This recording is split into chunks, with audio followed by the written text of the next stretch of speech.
क्योंकि आप अगर इस पर हमला करोगे तो हम आप पर हमला करेंगे। ನೀವು ಈ ಪವಿತ್ರ ಸಂವಿಧಾನದ ಮೇಲೆ ಹಲ್ಲೆ ಮಾಡಿದ್ರೆ ನೇರವಾಗಿ ನಾವು ನಿಮ್ಮ ಮೇಲೆ ಹಲ್ಲೆ ಮಾಡ್ತೀವಿ, ನಿಮ್ಮನ್ನ ಗುರಿ ಮಾಡ್ತೀವಿ। कि आप इस पर आक्रमण करके बचोगे तो फिर से सोचो।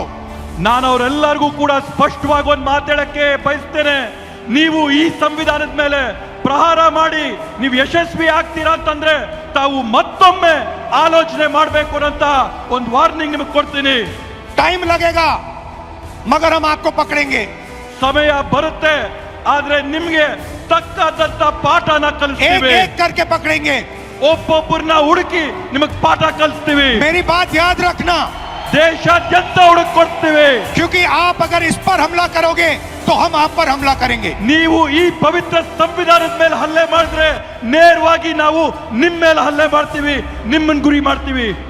ये हिंदुस्तान की आवाज है।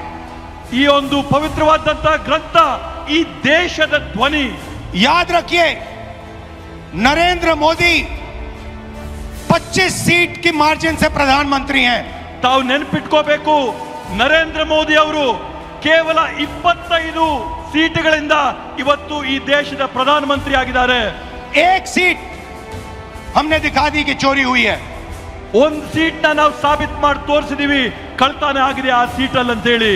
25 सीट वो 35,000 या कम वोटों से जीते हैं।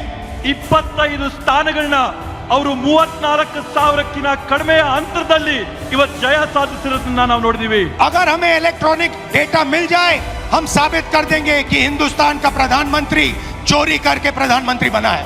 ಇವತ್ತು ನಮಗೆ ಸರಿಯಾದಂತ ಮಾಹಿತಿ ಕೊಟ್ರೆ ನಾವು ಸಾಕ್ಷಿಯಾಗಿ ತೋರಿಸ್ತೀವಿ ಈ ದೇಶದ ಪ್ರಧಾನಮಂತ್ರಿ ಕಳ್ತನ ಮಾಡಿ ಪ್ರಧಾನಮಂತ್ರಿ पूरे ಆಗಿರ್ತಕ್ಕಂಥದ್ದು। देश को यह सवाल पूछना चाहिए कि इलेक्शन कमीशन इलेक्ट्रॉनिक डेटा और वीडियोग्राफी क्यों नहीं दे रहा है।